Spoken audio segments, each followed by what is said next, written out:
Ok, buenos días a todos. Eh, la Facultad de Ingeniería en Electricidad y Computación les da la más cordial bienvenida a esta charla FIEC a cargo del máster Johnny Rengifo. El máster Johnny Rengifo es profesor de la carrera de Ingeniería en Electricidad de la facultad. Nos presentará el día de hoy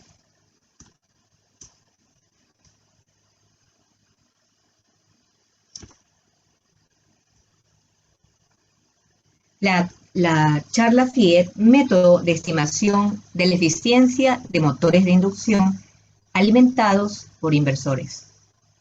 A continuación, doy paso al máster Johnny Rengifo con la presentación. Muchísimas gracias.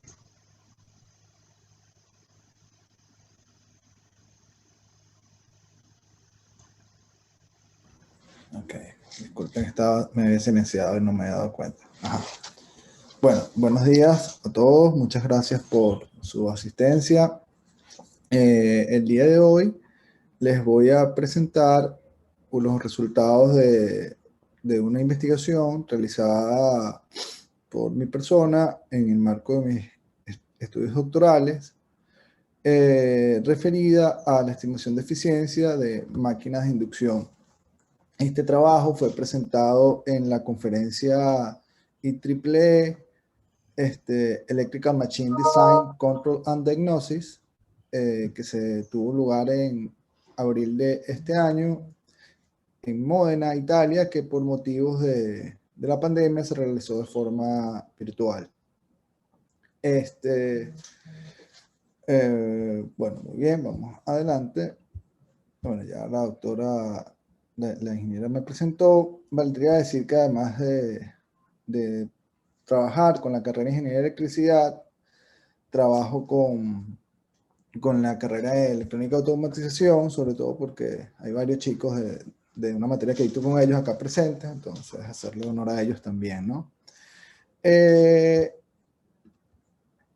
¿Por qué este trabajo? ¿Por qué estimar eficiencias en máquinas de inducción es algo interesante o es algo importante hoy en día? Bueno, vamos a trabajar o mostrar algunos datos que nos dan cuenta de cuánta energía consumen los motores eléctricos. Para el año 2011, que es la última trabajo recopilatorio que he podido conseguir, según la Agencia Mundial de Energía, el 46% del consumo de energía en el planeta, energía eléctrica, se utilizaba en motores eléctricos. O sea, de toda la energía eléctrica que produjimos para el año 2011 en el planeta, es consumida en motores eléctricos. Todos los motores eléctricos. En otras aplicaciones, iluminación, calor, dispositivos electrónicos, todo lo demás suma 54%. Pensemos que en la última década vimos, probablemente en los últimos 15 años, una transición en cuanto al tipo de iluminación que utilizamos, que pasamos a utilizar iluminación basada en focos incandescentes a iluminación basada en focos LEDs. Pero la iluminación representa solo una parte del consumo y una parte pequeña, porque en esto está incluido, por ejemplo, todo lo que es alumbrado público que utiliza, bueno, ya puede utilizar LED, pero era otra tecnología. En cambio, los motores eléctricos, como son el corazón de todas las industrias, representan un gran consumo. De este número, de este 46%, más del 90% de los motores son motores de inducción en particular. O sea, más del 90% de todos los motores son motores de inducción. ¿De qué tamaño son esos motores de inducción? Fundamentalmente de tamaño medio. Entendemos un motor mediano, aquellos que van entre 0.75 kilovatios a 375 kilovatios. Esos representan casi el 70% de los motores que consumen energía. Entonces, entendiendo que estamos en tiempos donde hay que buscar la eficiencia energética y el aprovechamiento óptimo de los recursos naturales que utilicemos, resulta de interés poner atención a este sector. A cómo logramos, cómo podemos identificar potenciales de ahorro en este sector. Y para poder identificar potenciales de ahorro, tenemos que identificar cuán eficientes están siendo estos sistemas a nivel industrial, en campo. En este sentido, hay políticas en desarrollo a nivel global. En el año 2009, en la Unión Europea se desarrolló la política, se desarrolló la política de performance de mínima energía, que buscaba establecer estándares de eficiencia para los motores eléctricos, dado que son muy importantes. O sea, esta discusión tiene algún tiempo. Entonces, dado que son muy importantes, si logramos que los motores eléctricos sean más eficientes, vamos a lograr grandes ahorros. Esa política se expresó a lo largo del tiempo en lo que se conoce con los motores de eficiencia premium, que en el estándar IEC 60034, en 30-1 del 2014, que es la última versión, establece 4 clases de eficiencias. La eficiencia 1, que era básicamente el estándar en ese momento, lo que se tenía de eficiencia son motores de baja eficiencia. La eficiencia 2 ya son motores de una eficiencia superior, y llegamos a los motores de super premium, que son los de eficiencia 4. ¿Qué es lo que busca el estándar? El estándar busca que todos los motores que se vendan en el mercado cumplan idealmente con la eficiencia 4, que es lo que se espera llegar en un futuro, pero en la actualidad que al menos sean eficiencia 3, los motores nuevos. Un motor de eficiencia 3, por ejemplo, de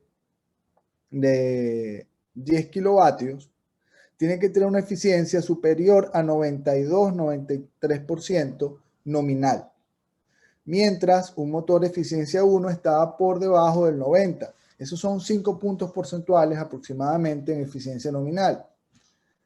Un motor de inducción que esté en servicio, que no esté pensado bajo este paradigma, puede tener una eficiencia nominal de 80-82%. Y si es un motor que tenga muchos años en servicio, 20-30 años, podemos tener eficiencias nominales en el entorno 80-81%. Entonces acá se crea un margen de oportunidad, porque en el mercado tenemos nuevos motores con eficiencias altas, muy superiores a los motores que tenemos instalados en nuestra industria. Ahora, la idea no es sustituir todos los motores, porque los motores tienen un costo y no necesariamente el costo de sustitución del motor es tal que se puede, que es económicamente sostenible la inversión en sustituir el motor. Entonces ahí hay una oportunidad, identificar qué motores de lo que tengo en la industria puedo sustituir que me van a producir un ahorro energético interesante. En términos de uso o aplicación de esta política, como es una política desarrollada en la Unión Europea, observamos que en la Unión Europea todos los motores que se vendan dentro de la Unión Europea tienen que ser clase de eficiencia IE3. Es el estado donde estamos ahora. Entonces, todos los motores que se vendan hoy en la Unión Europea son, por regulación, al menos eficiencia IE3. En Estados Unidos y Canadá hay una norma que de una estandarización distinta a la IEC, pero que viene dada por la agencia NEMA, que es la agencia de manufactura de motores eléctricos de Estados Unidos, que básicamente la eficiencia premium, de acuerdo al estándar NEMA, es equivalente a la IE3, y los NEMA Energy Efficiency es equivalente al IE2. En los últimos años se ha logrado que ambos estándares se hagan homogéneos.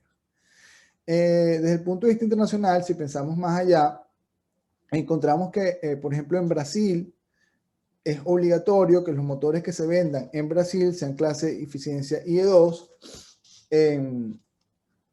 igual que en Chile. En México es obligatorio que se vendan motores IE3. En Ecuador no hay política, al menos hasta donde yo he podido observar, no hay ninguna política definida. En Perú tienen que ser IE1. Entonces vemos que hay una tendencia, un giro hacia que en el mercado haya motores de mayor eficiencia. A pesar que no hay política nacional en este sentido, como estamos hablando de un mercado global, las decisiones de los mercados más grandes nos afectan, evidentemente. Si en Estados Unidos, Canadá, Europa, Australia, Asia, China, hay una obligación de que los motores tengan que tener clases de eficiencias mayores, los fabricantes ahora han dedicado sus esfuerzos a que toda su línea de productos, todo su catálogo de productos tengan estas clases de eficiencia. Como acá no es obligatorio para poder ser vendido un motor que cumpla esta clase de eficiencia, podemos conseguir motores que no la cumplan, pero en el catálogo de los fabricantes sí existen estas tecnologías. Esto nos lleva a que tenemos motores en servicios cuya clase de eficiencia es inferior a la clase de eficiencia de los motores en el mercado. Entonces, si tenemos un método para lograr identificar la eficiencia de los motores en campo, podemos sustituir esos motores por estos nuevos. Estas normas están pensadas para motores alimentados a tensión y frecuencia sinusoidal, desde la red directamente. Sin embargo, hay una gran cantidad de motores hoy en día, cada día más, que son alimentados desde variadores de frecuencia, porque esto da muchas opciones de mucha flexibilidad a nivel de uso, ¿no? Para las distintas aplicaciones. Un motor alimentado de un variador de frecuencia se caracteriza porque la forma de onda no es sinusoidal, está bastante lejos de serlo, es una onda PWM, que tiene un gran contenido armónico. La eficiencia de los motores alimentados con estos tipos de formas de onda puede reducirse aproximadamente unos 2 o 3 puntos porcentuales de la eficiencia que viene establecida en la placa a nivel sinusoidal. Entonces sí nos afecta, ¿no? Que desde el punto de vista de eficiencia, si estamos buscando hacer un cálculo desde el punto de vista de eficiencia. Entonces, este panorama, esta realidad, dispara lo que es el propósito de este trabajo, que es desarrollar un método de estimación de eficiencia en campo, en la industria. O sea, yo quiero medir la eficiencia de un motor donde está conectado. Yo no quiero llevarlo a un laboratorio y entiendo que las condiciones de operación del motor no son ideales. Entonces, yo quiero, donde está conectado el motor, quiero estimar la eficiencia para poder contabilizar si la ganancia por sustituir ese motor en términos de eficiencia nos va a producir un ahorro de energía adecuado. Ese es el propósito, desarrollar esa metodología que nos permite evaluar motores eléctricos en campo, considerando las condiciones de alimentación como son la alimentación desde variadores de frecuencia. En trabajos previos ya se han presentado he presentado propuestas para motores alimentados desde fuentes sinusoidales, entonces esto es una extensión al caso más complejo. Entonces, este es el propósito del trabajo: estimar la eficiencia en máquinas de inducción alimentadas por un inversor con forma PWM, forma de onda, en ambientes industriales. ¿Cómo lo hicimos? Bueno, para hacer esto, utilizamos el modelo de la máquina de inducción considerando el modelo doble jaula de ardilla, que es un modelo que permite representar los motores de diseño NEMA A, B y C, que son básicamente todos los que conseguimos a nivel industrial, que implica colocar dos circuitos rotóricos. En el modelo tenemos dos circuitos rotóricos, uno para cada jaula. ¿Qué pasa si el motor no es doble jaula? Este modelo también lo representa porque tiene más parámetros. Como tenemos un modelo, que es este circuito equivalente del motor, necesitamos conocer los parámetros. El primer reto, esto no sé por qué se está poniendo de forma pausa. El primer reto es determinar los parámetros de este modelo, todas las resistencias e inductancias. Para ello utilizamos un método basado en la impedancia operacional de la máquina. Se determinó la expresión completa de cuál es la impedancia de entrada de la máquina, vista desde el estator, que queda en función de los parámetros y de variables que podemos medir o estimar. Esas variables son el voltaje, la corriente, la derivada del voltaje, la primera y segunda derivada de la corriente, el enlace de flujo, la velocidad y la derivada de la velocidad. Entonces, ¿qué variables podemos medir de forma sencilla desde el estator? Podemos medir el voltaje y la corriente, en principio. La velocidad se puede medir, pero es una variable más complicada de medir, así que es conveniente estimarla. Y el enlace de flujo también se puede estimar. Recuerden que como filosofía de trabajo está que yo tengo la máquina conectada en la industria, no la tengo en el laboratorio. En el laboratorio puedo medir lo que desee. En la industria tengo menos acceso a la máquina. Entonces lo ideal es solo medir desde el estator de la máquina con el menor tiempo de parada posible porque la máquina está produciendo. Yo no quiero, o sea, yo no pretendo que la industria interrumpa su producción 2 semanas para aplicar el método porque simplemente no va a pasar. Para estimar el flujo, uno de los retos que tuvimos que enfrentar es que la ley de Faraday nos dice que el enlace de flujo es la derivada del enlace de flujo es la fuerza electromotriz inducida en la máquina, que es el voltaje menos la caída en la resistencia. Pero si nosotros integramos, como el voltaje es esa onda PWM, cuando nosotros integramos esa onda con un integrador puro, aparecen 3 grandes problemas. Primero, que en la vida real los sensores tienen offset en tensión continua, que cuando lo integras se vuelve una rampa que básicamente crea un drift, o sea, un offset continuo creciente en el enlace que no permite no lo puedes utilizar de esa manera. Luego que para integrar necesitas las condiciones iniciales que no conoces al principio y eso introduce un offset también. Y las armónicas también dificultan el funcionamiento del integrador. Entonces hay que utilizar un integrador más robusto. En este caso decidimos por un integrador de segundo orden, que está acá presente, que a partir de la medida de voltaje de la FEM, es capaz de darnos el contenido fundamental del flujo. Y si deseamos incluir las armónicas, podemos hacerlo. Sin embargo, como la máquina es básicamente un filtro pasabajo, con el integrador de segundo orden para la fundamental, obtuvimos buenos resultados. La estimación de la velocidad mecánica la hacemos de la siguiente manera. Dado que conocemos el flujo y conocemos la corriente, si analizamos el arranque de una máquina de inducción, arranque completo, e integramos, conocemos el par y establecemos esta constante como incógnita, podemos encontrar tanto la velocidad mecánica, el arranque de la velocidad mecánica, la inercia y el coeficiente de pérdidas por fricción. Esto es interesante porque como queremos medir eficiencia, poder identificar las pérdidas por fricción en la máquina nos va a permitir acercarnos más a la eficiencia. Finalmente, los parámetros son obtenidos mediante un problema de optimización donde tenemos la impedancia medida en terminales de la máquina, que es B sobre I, simplemente, y la impedancia calculada por la función, la impedancia operacional que dedujimos en la diapositiva anterior. Y si resolvemos este problema de optimización no lineal, podemos conseguir los parámetros de la máquina. Todo desde el estator y utilizando una sola medida. O sea, el experimento necesario para medir los parámetros es solo un arranque. Bueno, más adelante les comento sobre la optimización.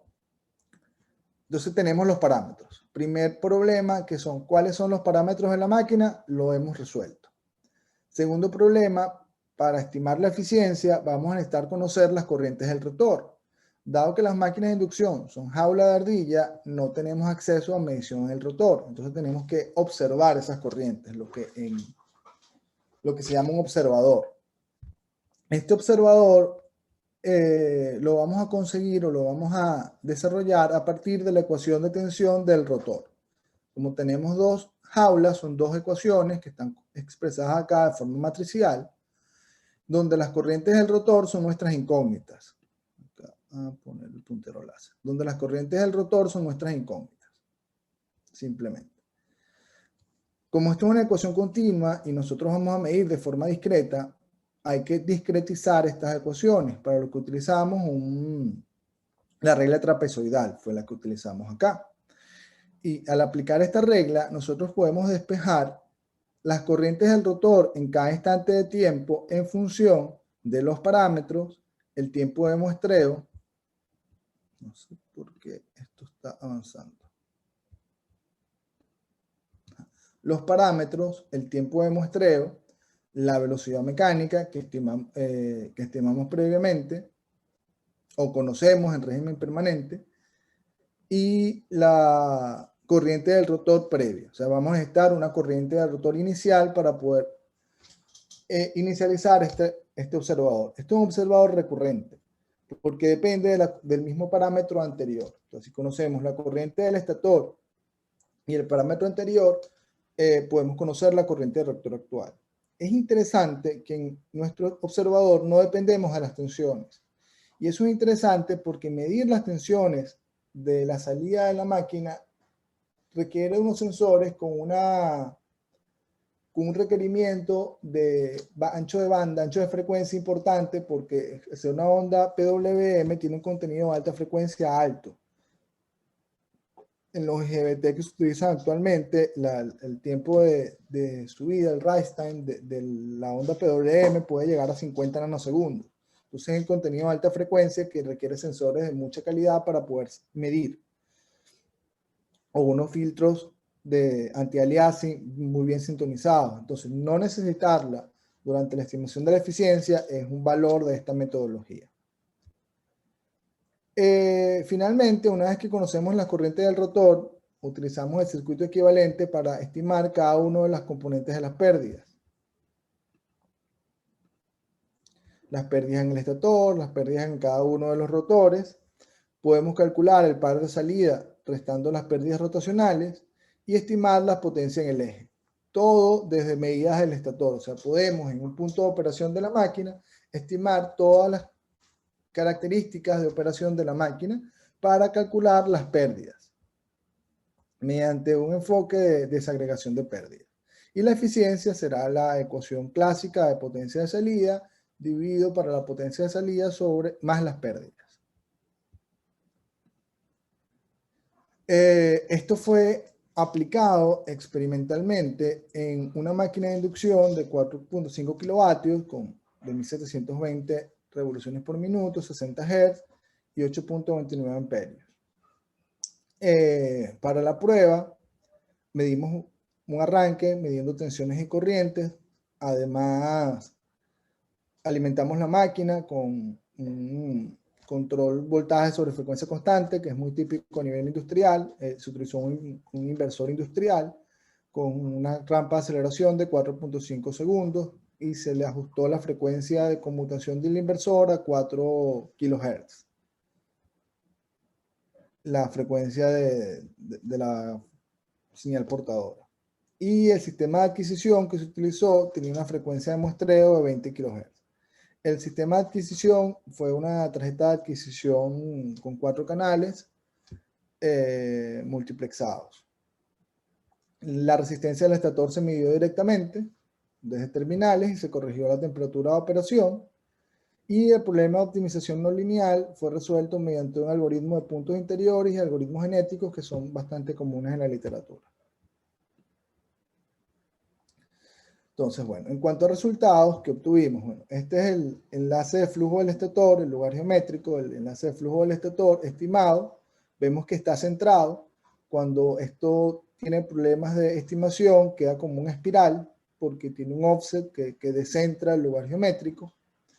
Acá tenemos la frecuencia que se le aplicó al motor, que fue una frecuencia variable, variando desde poco más de 5 Hz hasta 60, que es lo que aplica el inversor. Y esta es la velocidad de la máquina estimada desde los terminales en el arranque, que sigue la rampa de frecuencia básicamente. La impedancia de entrada calculada es esta negra que está acá. Vemos que la impedancia de la máquina durante el arranque va cambiando debido a que la velocidad va cambiando. Y en esta curva roja vemos, por favor, en esta curva roja vemos el error calculado para la estimación de parámetros. Vemos que en régimen permanente el error es bastante pequeño, es menos de 5%, lo cual quiere decir que los parámetros que estimamos representan el comportamiento de la máquina en régimen permanente. El error se midió tanto en módulo como en ángulo.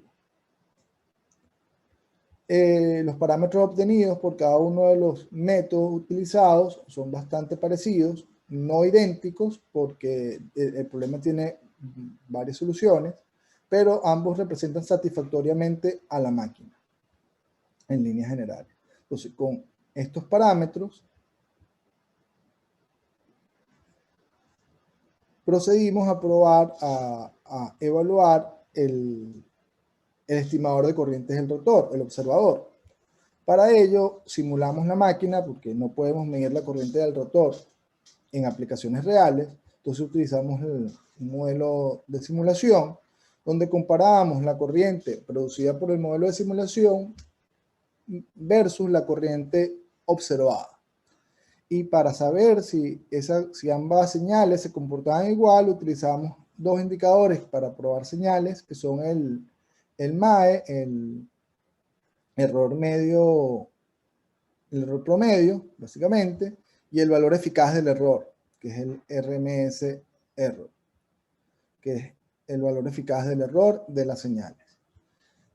Para inicializar las corrientes del rotor, utilizamos series de Fourier porque recuerden que la corriente va a tener armónicas, y despejamos la corriente inicial del rotor en función de las corrientes del estator para cada una de las armónicas de la señal de corriente medida, que es utilizar fasores en distintas frecuencias, básicamente. Y conseguimos que para que la diferencia entre la corriente medida y la corriente simulada estuviera en rangos de error satisfactorios, requeríamos una ventana de muestreo de 75 ciclos. O sea, necesitábamos 75 ciclos para que el observador convergiera para distintos niveles de carga en cada una de las corrientes. O sea, necesitamos 75 ciclos como punto donde el error converge y la diferencia se hace satisfactoria para una frecuencia de muestreo de 20 kHz, que era la que vamos a utilizar experimentalmente. Si comparamos la corriente simulada con la estimada, observamos que podemos reproducir de forma satisfactoria las corrientes del rotor, o sea, podemos observarlas. Nuestro observador a nivel de simulación funciona bastante bien. Una vez hecho esto, viene la prueba final, que lo que nosotros queríamos era estimar eficiencia. Para ello, medimos la eficiencia en el laboratorio de la máquina antes mencionada en un rango entre el 30% y el 105% de operación. Para ello utilizamos una norma, no es una norma, es un informe técnico de la IEEE, el IS 60034-2 de 2013, que se convierte en la norma para medir eficiencias en máquinas alimentadas con inversores. Utilizamos esa norma como referencia y comparamos el resultado, que es el azul, con la eficiencia estimada con el método propuesto por nosotros. Y observamos que en el peor caso, para todo este rango de carga, la diferencia entre la eficiencia medida y la eficiencia estimada fue menor al 0,5%, lo cual se considera una medición bastante satisfactoria. Es decir, la metodología propuesta permite estimar la eficiencia de un motor de inducción en cualquier rango de operación.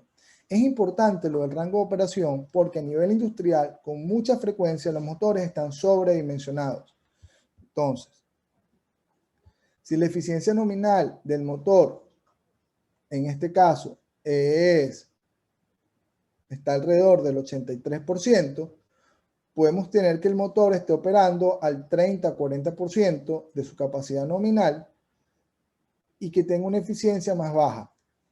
no todos los motores tienen esta curva de eficiencia. Hay motores que, sobre todo los motores como eficiencia premium mayor, están diseñados para que la eficiencia más alta sea en el entorno de la potencia nominal. Eso cambia con el motor.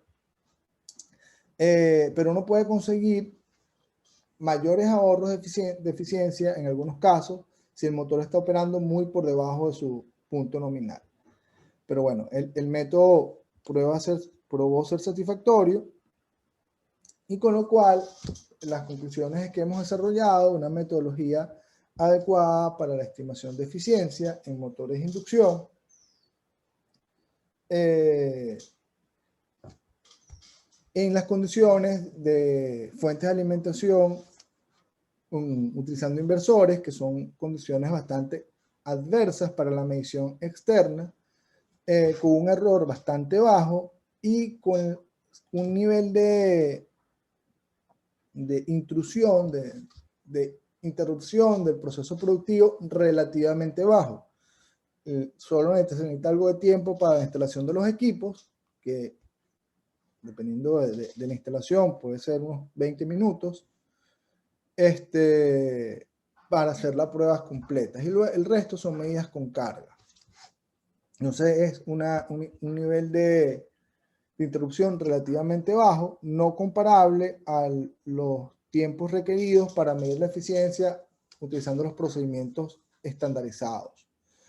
Este método se basa en el desarrollo de un observador de corriente de rotor que puede ser utilizado con otros fines también, como supervisión del motor, evaluación de temperatura, entre otros. En este momento se podría avanzar a la implementación de un dispositivo que uno se pueda llevar a campo y haga esta función. Básicamente, durante el desarrollo de la experiencia, hemos detectado que las necesidades serían un sistema de adquisición de datos de al menos 4 canales, con una frecuencia de muestreo de 20 kHz por canal, que es relativamente bajo para lo que tenemos disponible. Se necesitan sensores de tensión de corriente para la parte de estimación de parámetros, para la medición de eficiencia, solo sensores de corriente, pueden ser tipo pinza o efecto Hall, y un microprocesador con el manejo de datos. Probablemente uno de los mayores requerimientos es que, como el observador requiere 75 ciclos, necesitamos que el microprocesador tenga la capacidad de almacenamiento de datos. En general, esto se considera que la relación costo-beneficio es bastante razonable, dado que se disminuyen los requerimientos en el sensor de tensión. Muchas gracias por su atención. Si tienen cualquier pregunta, con gusto trataré de ayudar.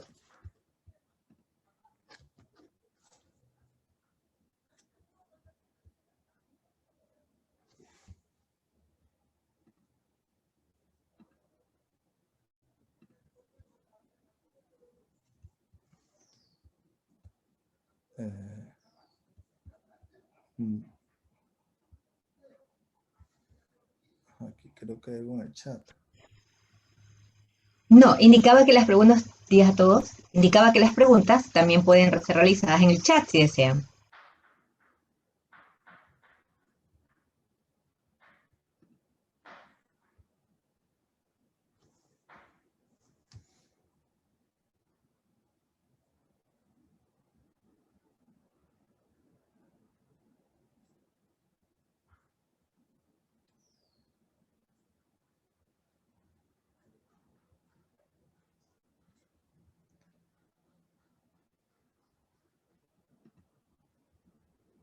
Bueno. Bueno, si no hay preguntas, entonces creo que... Si no se animan a alguna pregunta, por favor. Okay. Bueno, en todo caso, Ajá, acá hay una pregunta.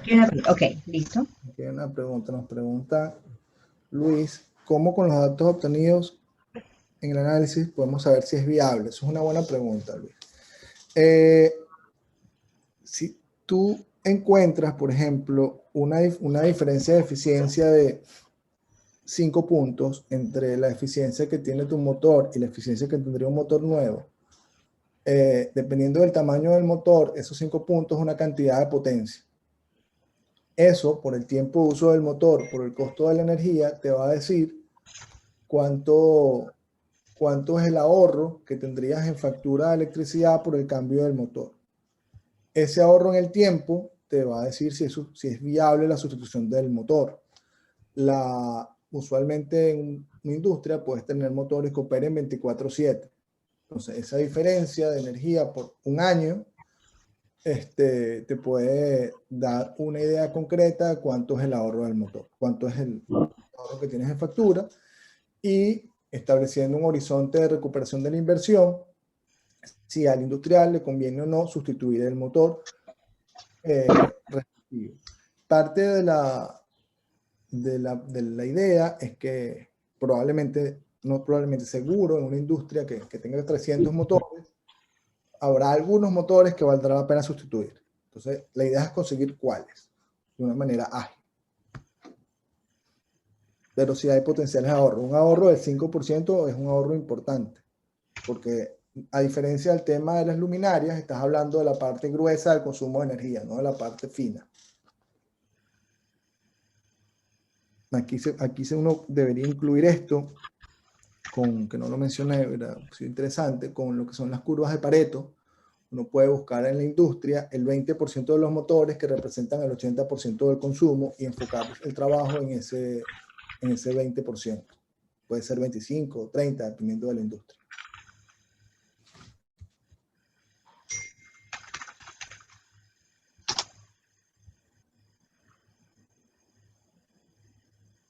Muchas gracias por tu pregunta, Luis.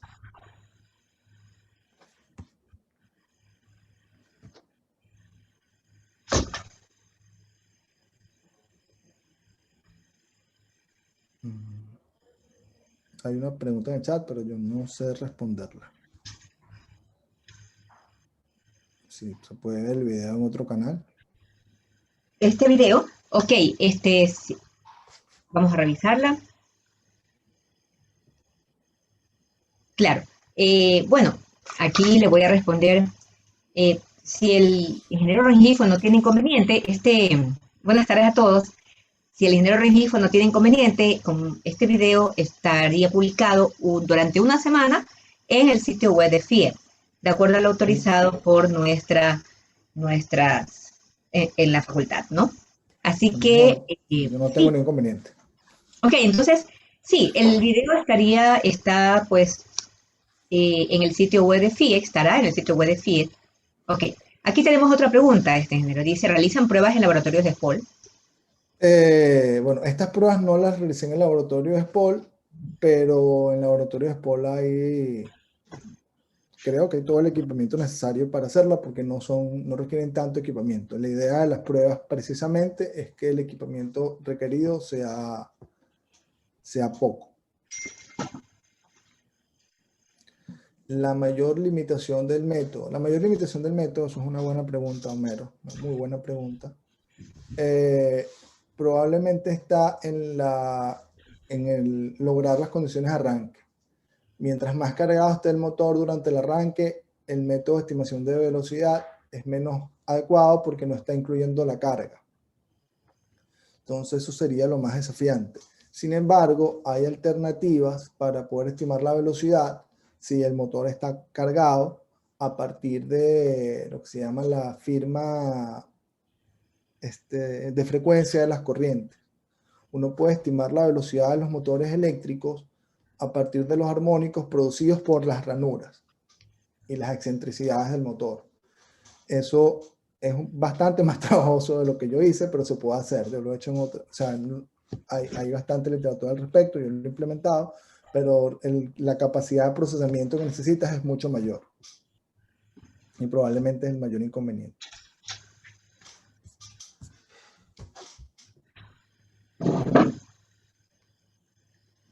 El software que se utiliza, bueno, estos cálculos están hechos en MATLAB, se podrían hacer pero el software en general lo que necesitas es un software de cálculo. Podría ser Python, podría ser Scilab, se pueden hacer en C, en LabVIEW también se pueden procesar. Por ejemplo, uno puede implementar esto, no sé si ustedes conocen las tarjetas, con tarjetas tipo microprocesadores tipo National Instrument o tipo las Rio y cómo se llaman las otras, que no quiero ser, pero bueno, en el mercado hay una buena cantidad de microprocesadores que te permiten hacer esto, y con las librerías de esos microprocesadores uno puede hacer el análisis de datos, porque lo que necesitan son operaciones simples. Para la parte de optimización, una de las ideas de implementarlo con algoritmos genéticos es que hay rutinas, algoritmos genéticos que se pueden programar. De hecho, esa la programé yo, y con cualquier ambiente de programación se puede hacer porque no necesita instrucciones demasiado sofisticadas.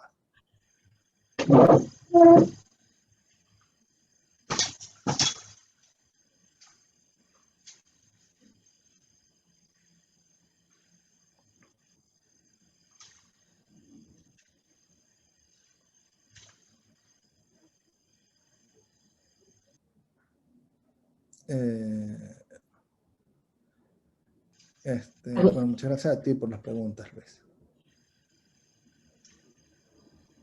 Ok, ¿alguna pregunta adicional? Mientras tanto, les agradecemos a los asistentes para poder continuar recibiendo la información de las charlas FIEC, sobre todo en el área de ingeniería en electricidad. Si desean recibir una invitación personalizada, agradecemos escribir sus datos en el chat para registrarlos y que estar en contacto y comunicar acerca de nuestras charlas FIEC relacionadas al área de electricidad. Y pues, como ha indicado el ingeniero, aquí agradecemos la asistencia también de estudiantes y profesores de la Facultad de Ingeniería Mecánica.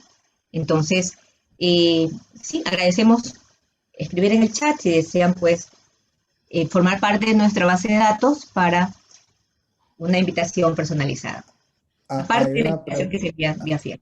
Okay. Disculpe, hay una pregunta acá en el chat.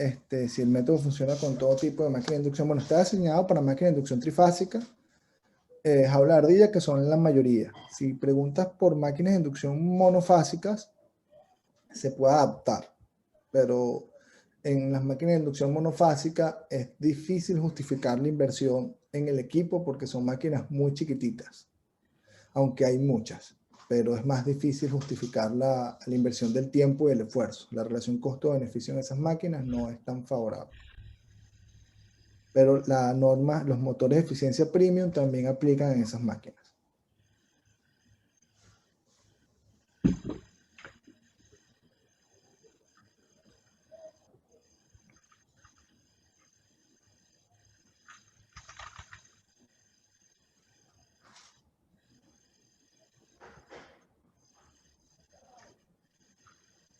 Ok.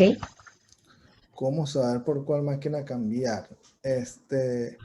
Mira, en una industria tienes muchas máquinas. Una industria grande puede tener 400 máquinas de inducción, o sea, o más, en todos los rangos de potencia. El interés tiene que estar en las máquinas de mayor potencia, que no necesariamente son máquinas enormes, pueden ser máquinas medianas, o sea, una máquina de 150 kilovatios, máquinas de 200 kilovatios, como mencionaba al inicio. Luego, la idea del método es evaluar con cuánta eficiencia está trabajando ese motor, y uno puede buscar en el mercado, en los catálogos de los motores de inducción que están actualmente en el mercado, cuánto es la eficiencia que se puede obtener en un motor equivalente actual. Y ahí uno saber cuánto es la ganancia de eficiencia y cuánto cuesta el motor, por supuesto, para saber si hay un potencial de ahorro en términos de energía lo suficientemente grande como para pagar el motor no sé, en los primeros 2 o 3 años de la inversión, y como la vida útil del motor son 20 años, te quedan 10, 15 años de beneficio neto para la industria. Y además consumes menos energía, o sea, la idea es que sea beneficioso para la industria y beneficioso también para el medio ambiente, desde el punto de vista de políticas de eficiencia energética. ¿Qué tipo de datos son los que debemos poner? La idea del método es que no requieras demasiada información del motor, porque un problema común a nivel industrial es que a veces los motores conocemos que están instalados porque les pintan las placas. Es una política de mantenimiento universal, que cuando pintan, les da flojera poner algo para cubrir la placa y pintan la placa. Entonces, muchas veces en la industria no disponemos, sino que el motor está allí y se alimenta a 480 porque esa es la tensión de la red. Entonces, la idea del método es que no requiera mucho más. Y a veces la potencia nominal si tenemos suerte.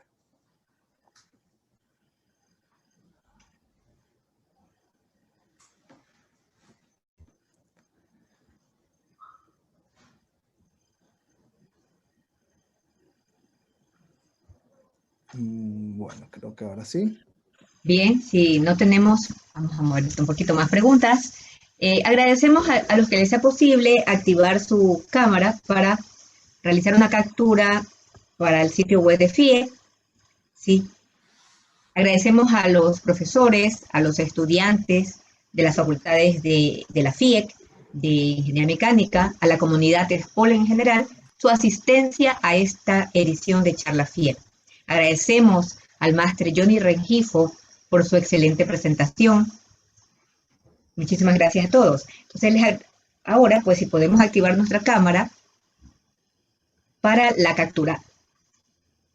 Recuerden que pueden poner en el chat sus datos, algún correo personal o sus datos para poder contactarlos para nuestras futuras charlas FIEC en el área de electricidad. O pues las subsiguientes charlas que nos colabore el máster Johnny Rengifo. Muchas gracias.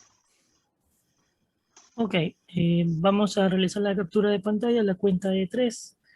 Agradecemos a cada uno de los participantes que puedan activar sus cámaras y realizar la captura, ¿no? Ok, vamos, entonces sería a la cuenta de 3. 1, 2 y 3. Y listo, ya tenemos la primera captura, todavía no se mueven, congelados prácticamente. Ok, vamos a realizar la siguiente captura de pantalla a la cuenta de 3. 1, 2 y 3. Perfecto. Muchísimas gracias al ingeniero Rengifo y a los demás participantes de la charla FIEC del día de hoy. Pasen bien, cuídense mucho. Muchas gracias a todos. Hasta luego. La charla FIEC ha finalizado. Que tengan buenas tardes. Hasta luego. Gracias. Nos vemos.